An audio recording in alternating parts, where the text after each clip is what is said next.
Olipa kerran metsän siimeksessä mökki, jossa asusti 3 kilttiä karhua.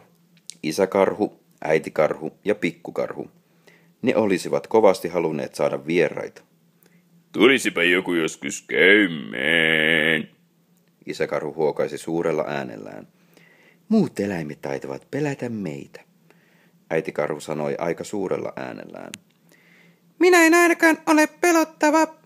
Pikkukarhu piipitti pienellä äänellään. Karhut päättivät lähteä kävelyllä ja syödä aamiaisen vasta sitten. Kuinka ollakaan lähistöllä asuva tyttönen nimeltä Kultakutri Iines oli saanut tismalleen saman ajatuksen. Iines ja karhut ohittivat toisensa näköetäisyydeltä, mutta vain pikkukarhu huomasi sen. Hetken aikaa kuljeskeltuaan Kultakutri Iines tuli karhujen talolle. Voi, kuinka sama pieni mökki. Hän huudahti. Hänelle oli kyllä sanottu, että mökkiin ei saanut mennä, mutta uteliaisuus vei voiton ja hän koputti ovelle. Ovi on auki. Iines hämmästeli. Käy vain tarkistamassa, että kaikki on kunnossa. Niin hän asteli peremmälle. Kultakutri Iines lampsi mutaisine kenkineen suoraan keittiöön. Siellä hänen nokkansa tunkeutui herkullinen tuoksu. Pöydällä nökötti 3 puurolautasta, suuri, keskikokoinen ja pieni. Iines ei ollut vielä syönyt aamiaista ja hänellä oli hirmuinen nälkä. Hän maistoi ensin suuresta kulhosta. Ai, tämä on ihan liian kuumaa. Seuraavaksi hän maistoi keskikokoisesta kulhosta. Ai, tämä taas on liian kylmää. Viimeiseksi Kultakutri Iines maistoi pienestä kulhosta ja tällä kertaa puuro oli juuri sopivaa. Hän hotki herkun suuhunsa niin vauhdikkaasti, että osa puurosta lensi lattialle. Iines jätti keittiön sotkun valtaan ja tepasteli olohuoneeseen. Siellä oli 3 tuolia, suuri tuoli, keskikokoinen tuoli ja pieni keinutuoli. Tuolit näyttivät oikein mukavilta. Kultakutri Iineksen jalat olivat kävelyn jäljiltä kovin väsyneet, joten hän päätti istahtaa hetkeksi lepäämään. Suuri tuoli oli kuitenkin kova kuin kivi. Ei siinä voinut istua. Keskikokoinen tuoli oli taas liian pehmeä, ja Iines oli hukkua sen uumeniin. Pieni keinutuoli näytti juuri sopivalta. Iines istuitui ja nojasi taaksepäin, mutta silloin tuoli hajosi palasiksi.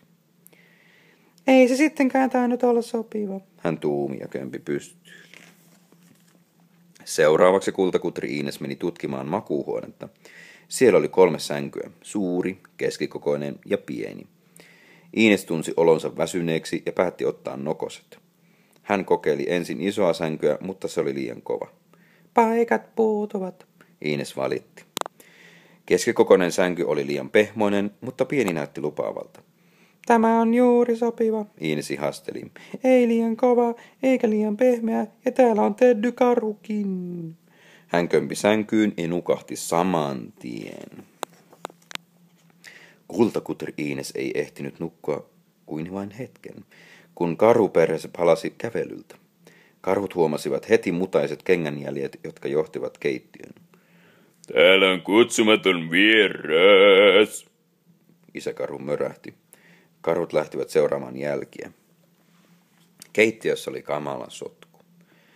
Isäkarhu tutki kulhoa. Joku on maistunut puuroa. Niin! Hän ärjäisi suurella äänellään. Joku on maistanut minunkin puuroa. Niin! Äitikarhu huudahti aika suurella äänellään. Pikkukarhu ravisti kulhoaan. Minun puuroni ei ole vain maistettu, se on syöty ihan kokonaan! Hän piipitti pienellä äänellään.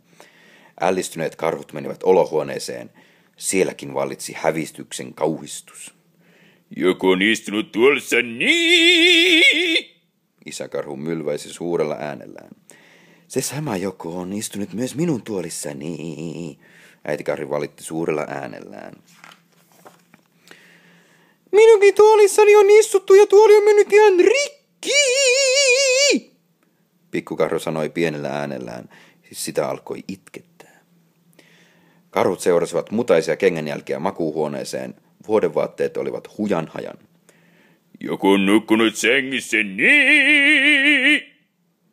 Isäkarhu karjasi suurella äänellään. Joku on nukkunut minunkin sängyssäni. Äitikarhu vaikeroi aika suurella äänellään. Tyynyt ovat ihan sekaisin. Minunkin sängyssäni on nukuttu. Pikkukarhu parahti pienellä äänellä. Ja siellä nukutaan vieläkin. Silloin kultakutri Iines havahtui ja huomasi karhut. Hän pelästyi pahanpäiväisesti ja kirkaisi kovaa. Sitten hän pomppasi sängystä, hyppäsi ulos ikkunasta ja säntäsi pakoon niin, että hippulat vinkuivat. Karhuperhe sai kultakutri Iineksen aiheuttaman sotkun nopeasti siivottua ja lopulta koko juttu vain nauratti karhuja. Ne eivät kuitenkaan enää niin kovasti toivoneet vieraita, ainakaan kutsumattomia.